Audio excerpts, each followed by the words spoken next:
welcome to my winter video. This is a little bit of what's been going on the end of November and December in the life of an artist. Often artists take part in Christmas fairs and they may have commissions to do, and there's a lot going on at the end of the year. So you really have to be a little bit organised when it comes to the fairs, and I wanted to go through a checklist that I use which may help you or may not. And I'll show you a few things that I've been up to. Enjoy the video. I just also wanted to show you a little bit of the village where I live in West Sussex.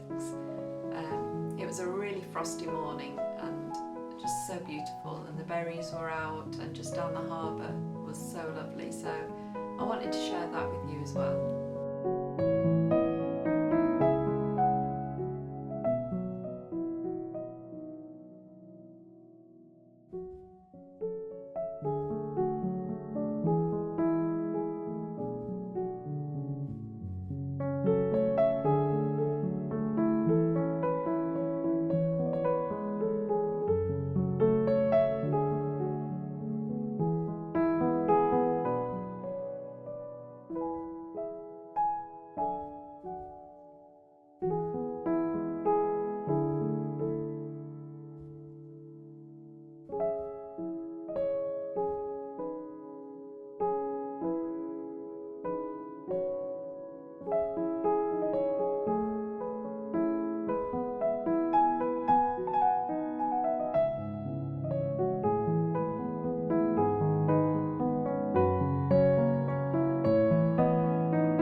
just to help if you've just started out maybe as an artist, I just want to share with you my checklist that I go through when I'm doing a Christmas fair, and maybe it'll help you and remind you of some things that you need to have.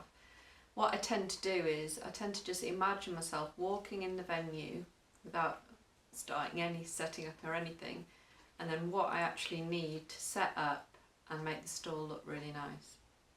For the last few years I've been using metal grids. I've got 4 of them, but usually the stall 3 is really all that I need, and they have very sturdy legs on so they can't tip over or anything, and they're joined by little bolts. Now I found that when you buy those grids, the end nut that joins them together is very fiddly, so I ended up buying some wing nuts. But this year I used releasable cable ties, and I found those really good, so I just put 1 bolt in, and then the rest I just used cable ties, and that was a lot easier, because that is one of my pet hates, is putting up the grids.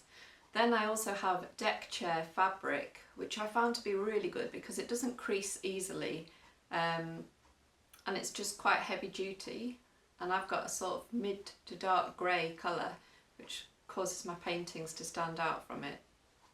But also, yeah, it doesn't really show in the dirt, and what I do is I have a metal hooks, so I put it over the top of the grid and I put metal hooks along, and then I have gallery wires, which I found to be extremely useful.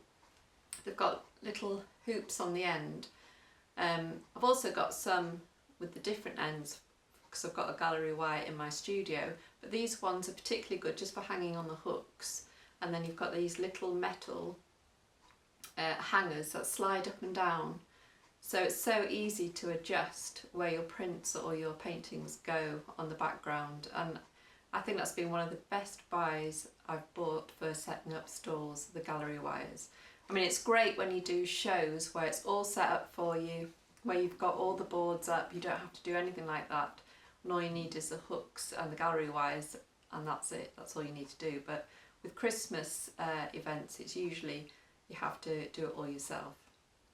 So this is my checklist. It's just a few things to think about. I'll just read a few of them, but then I'll also include this under the video so you can print it out and use it for yourself. So yeah, grids and bolts, backdrop, hooks, wires and hooks, display units, sign for the top, fairy lights, because it's a Christmas event. Some venues, they supply chairs and tables, some you have to take your own. You might need a spinner for your cards, although I find that usually it blocks out the rest of the stall because they've been quite small, the ones that I've done. I need framed prints, easels for the table, tablecloths, which I nearly forgot this time, and just glanced back in the room and there they were hung over a chair. They'd been on my checklist, but I just hadn't seen them. So you can forget things last minute. I take things like, I've got to do all the labels for the mounted prints, maybe for the top of the spinner, wipes, pens, card reader. Obviously that's one of the most important things, your cash box, your card reader, and your charger, invoice pad, extension leads. You've also got to get your electrical goods, you've got to get them pat tested, which doesn't usually cost too much, but it can be a faff finding someone to do that. So I would suggest you did it well before the event, even though I don't. But it's a lot less stressful if you do. Paintings card, business cards, calculator, notebook for writing down every sale. You've obviously got to keep a note of that for tax purposes. Blue tack, Velcro, sellotape, bubble wrap. Anyway, the rest I'll put underneath the video. Now, when it comes to lunch, there are some people that go to the shows and they're so organised with their lunch and with their flasks and everything, and I think every year I must do that because it's a lot less hassle, especially if you're on your own on the stall. But every year I just seem to shove in a flapjack or something and that's it. This is when it's very useful. If you're friendly to others, they'll be friendly, hopefully, and helpful back to you. So if you're on your own at a Christmas event, get to know the other people around you, and maybe they'll go and get you a drink and then you can go and get them one, and it just works out a lot less stressful, and they can help you with other things and you can help them as well. So yeah, it's good to have a good relationship with those people around you. Well, I'll post that for you and hopefully you'll find that useful.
Thank you for watching the video, and I just wish you all a very Merry Christmas.